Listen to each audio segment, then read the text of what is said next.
Actually, Tesla is one of the most profound AI companies out there. And that is why it is at the top of ARKK, ARKQ, ARKW has a big position in it as well. It is not an auto company. It is a technology company.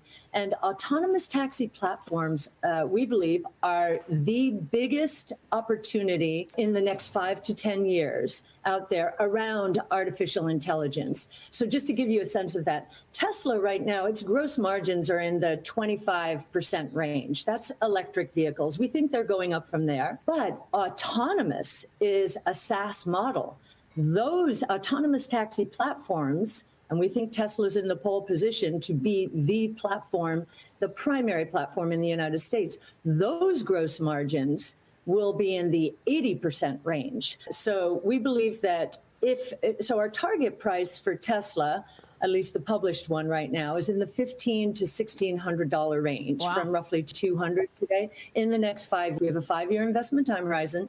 And we believe that a third of that, roughly, will come just from the electric vehicle scaling. I mean, we're in the sweet spot of the S-curve for EVs now.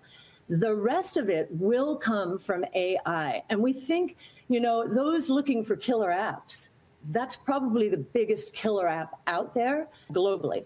Electric vehicle sales, I think, were up 62%, although they may have revised that by the final version of this.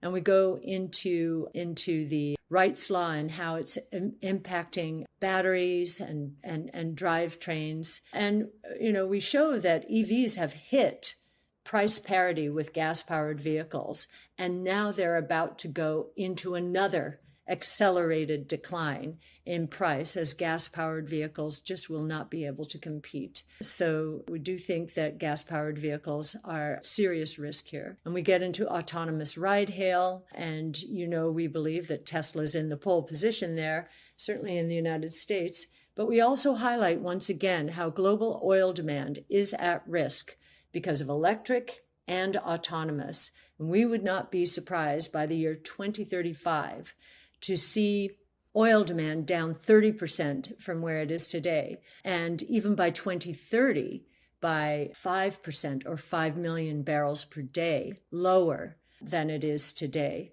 So, and we also believe that auto sales may have peaked in 2017, that ride-hail, both human-driven and that soon autonomous, are going to continue driving down the demand for autos because the capacity utilization associated with ride-hail vehicles is so much higher than personally driven vehicles. And then we go into autonomous logistics and how drones are going to collapse the cost of the delivery cost of local small items down by 22-fold from $5.40 to 25 cents. And that's per delivery. Now, this will be at scale. That's not how low the price will be to start. In fact, the umbrella price is that $5 price from traditional delivery.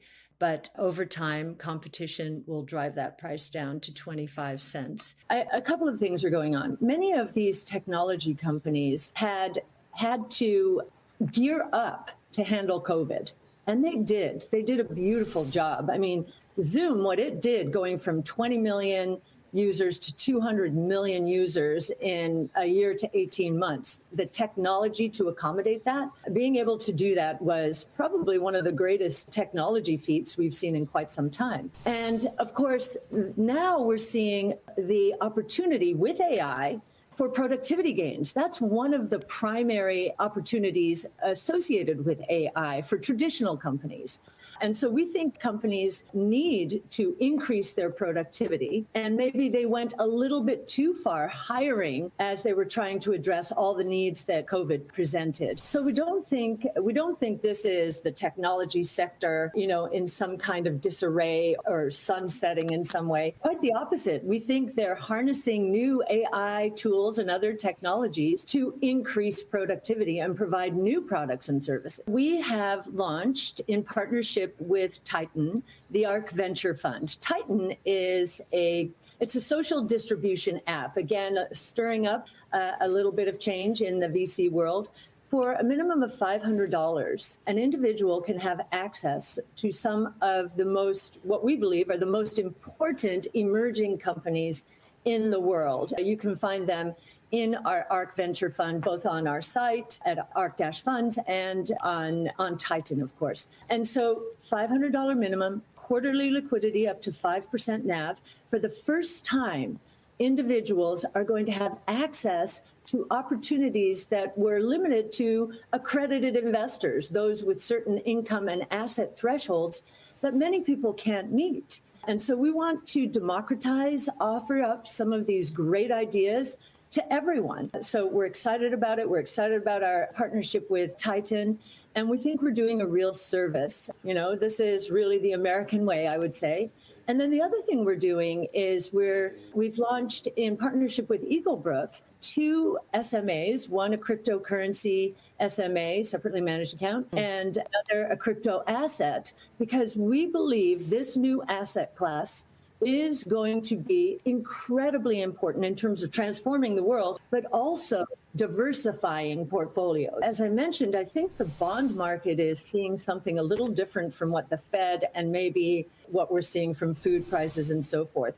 If you look at gold, the gold price, which I think is a very important price in terms of people flocking to it for inflation hedge. It peaked way back in August of 2020 and is a leading indicator. I think the biggest reason is interest rates coming down, inflation coming down, because the terrible performance in growth and innovation-based strategies over the last 18 months had been a function of expectations that interest rates and inflation would continue to rise and that we were stuck in a 70s style inflation. We are not.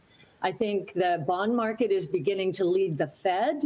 And yes, I do think we're not going to go straight up, of course. We don't want to go straight up. We want this to be much more deliberative in terms of investing. So yes. And new NASDAQ, this is an expression we've been using. We were trying to communicate last year, hey, our portfolios do not include the stocks in the NASDAQ for the most part, except for Tesla, perhaps. And, you know, the world is changing incredibly quickly here. And we're seeing this with AI, of course, all of the news around ChatGPT that's captured the public's imagination, captured business imagination. It's happening very quickly. And our portfolios are very focused on the future. The NASDAQ and other broad-based benchmarks are much more traditional. They are really the names at the top of those portfolios are the companies that have really done incredibly well over the years. But we think many of them will be disrupted. And we're seeing already questions about Google and search, and could Microsoft Bing disrupt Google? This was the former disruptor when it came to advertising and media.